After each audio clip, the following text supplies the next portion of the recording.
Hey, everybody. It's Bill from Matt-Trakker.com, and welcome to this episode of Behind the Mask. Before we get started, if you haven't done so already, please subscribe to the channel. Give us a like, give us some comments down there. It always helps. If you want to help support the channel even further, there's a join button. Your monthly donation will go directly toward keeping everything moving forward with the website and with us having to do giveaways through the channel. And you get to be an agent here and get a little icon next to your name. And also, you get a producer credit at the end. So thank you to everybody that already is subscribed and has joined. It means a lot to me. And let's keep it going the best we can. Now, for this episode here, I've been asked this question a lot. How would you react with M.a.s.k coming back? No, to clarify, there's nothing official. It's just, how would you react to it? What would you do? And to be honest, I don't have a good answer for it. I'll try to quantify it the best I can here with something that happened a little while ago that I can maybe almost compare it to. But circle back for a second.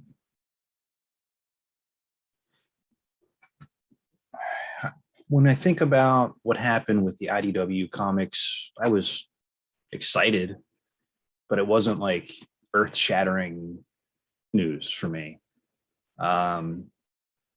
When they had the G.I. Joe 2008 version of Matt-Trakker, same thing. I mean, I was excited because it was something new, but not much.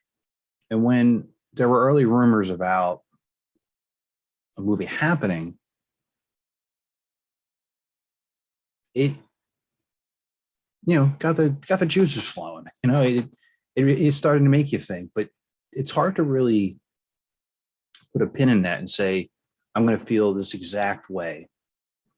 And there's a piece of nostalgia that, like I said, happened, but there's also something else that I can kind of talk to a little bit to really define like the moment, because that's what it's going to be. It's going to be about the moment. And this is 2008. I'm 39 years old now. And in my lifetime, the teams that I care about have won 0 championships for the city of Philadelphia. I remember being in our first apartment, my wife and I, tiny 1-bedroom apartment, watching the final out when the Phillies won the World Series. Little goosebumps already, because that's how you want to really capture a defining moment. It was like a weight lifted off of my shoulders, and I was able to celebrate a team that had been mediocre forever actually reach the pinnacle, jumping up and down, crying. Yeah, I did that. I was like, I just didn't know what to do with myself. And I remember we went to Modell's to get a shirt because I didn't have anything that said world champion on it. And there's thousands of people there, all celebrating, waiting in line peacefully, but all celebrating at the same time. This is pre-M.a.s.k, this M.a.s.k. So, and that's something that led into something where you could see it happening, but then it did happen. Fast forward a couple years, we're in 2020. And it might not be evident with everything I have behind me, but I'm a pretty big Star Wars fan. I'm not really like, I can't go toe to toe with some of the other people out there, but I don't collect it. But I love the lore. I love the world building that has come with all of this. And in particular, The Mandalorian. It's been something throughout 2020, toward the end of it, where we all needed a we all needed something. And it was the season finale. Spoiler warning here. Season finale, trying to rescue Grogu. I didn't know what was going to happen. I purposely stayed off, social media. I didn't want it to spoil the moment. And man, they're pinned in that command center.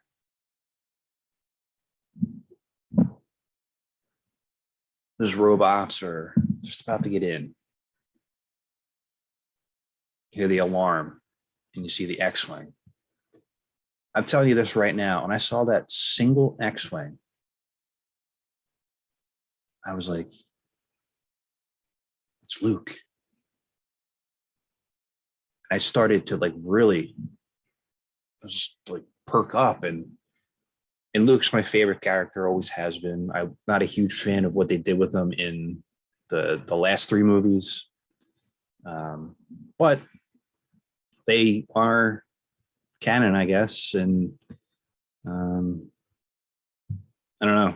It just I wish there was a little bit better arc with Luke Skywalker in those. But circling back, I was like, it's Luke. It's got to be. And in this season here of Mandalorian, I already had the return of Boba Fett, which everybody loves. And you had beloved animated characters coming to the live action screen as well. The X-Wing. And you're looking at the screen and you see the hooded figure walking. And you're thinking to yourself, what is happening right now? And you see the camera footage. And you get the actual shot, the green lightsaber, the black glove. It just blew me away. I knew it wasn't actually Mark Hamill, but seeing Luke return, and obviously he's a little bit more jazzed up in this one. Maybe it's a cross between the movie version, and then you had there was a comic version that he was a little bit more powerful, but he still should be that powerful.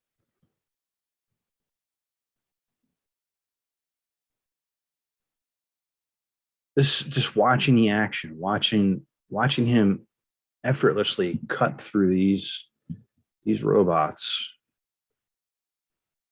When Mando struggled against one, I was just in awe. I was not expecting any of this to happen the way it did, and it did happen. When he comes in, pulls the hood down. Obviously, it's CGI. I didn't care.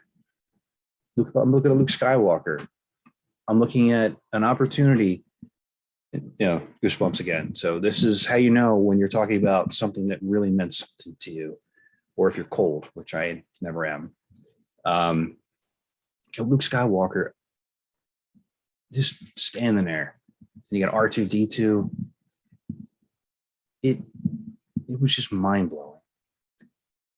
And there's a YouTube edit up that has the Force theme in it. I like it a little bit better than the original, just because it has more feeling through the music. I must have watched it about, 50 times, just because that's how excited I am about watching it and just going through it. that excitement, though, I wasn't jumping up and down. I wasn't going, same thing, what I did for the Phillies winning the World Series. So what I'm trying to do here is I'm trying to paint the picture of seeing something so unbelievable that you're just kind of numb.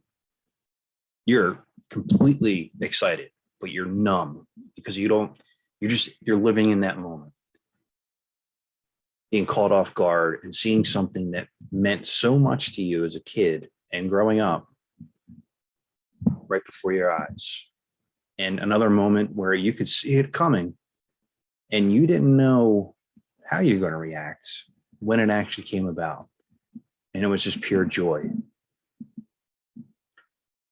M.a.s.k coming back, there'll be a moment where it's going to be something where it's me privately reading something or hearing something, or maybe a studio executive reaching out to me about something. I don't know what I'll do in that moment, but I know when I shoot a video about it, you're going to get a lot of emotion in it. And I hope to be able to feel that same kind of emotion come from you guys too, because it's something we really do want, whether it is a movie or a new animated series or a toy. It's going to, however it's going to come back in M.a.s.k form, it's also going to play a factor too. If we're seeing live action and we get, some trailer out of nowhere, or if it's a Netflix series, you get an announcement on it saying that so-and-so is tied to it. There's going to be that moment where you're going to have to react to that. And you're going to have to think without actually thinking, if that makes any sense, because it's just going to hit you and you're going to be either numb, you're going to be ecstatic, jumping up and down, or maybe you'll hate it. I don't know. Maybe you'll hate the idea. Maybe you don't want it to come back. And I don't know what's wrong with you if that's the case, but I'm looking forward to it. I've said that for a while. That's why I keep doing this show. And that's why I keep the website going since 2001. And with your help, goes right back into it, just keeping it online and having us do giveaways on the channel. It's all appreciated. And I'm going to stick around as long as I can. Hopefully we'll have something to celebrate. Maybe a live broadcast or a live Zoom meeting where I'll just invite everybody in. I'll hang out, cry together. I don't know. But think about it for a minute before you post a comment. And think about some times where something just kind of blew you away. Is that going to happen with M.a.s.k for you? Is that like, if and when it does happen, which I 100% believe it will, what do you think you're going to feel? I'm just curious. It's like I said, it's something I've been thinking about a lot lately, and just always like to chat in the comments with you guys. So again, let me know in the comments what you think, and please remember to like, comment, and subscribe to help keep M.a.s.k alive. And this is Bill from Matt-Trakker.com, and I'll talk to you later. Spectrum's got such supervision.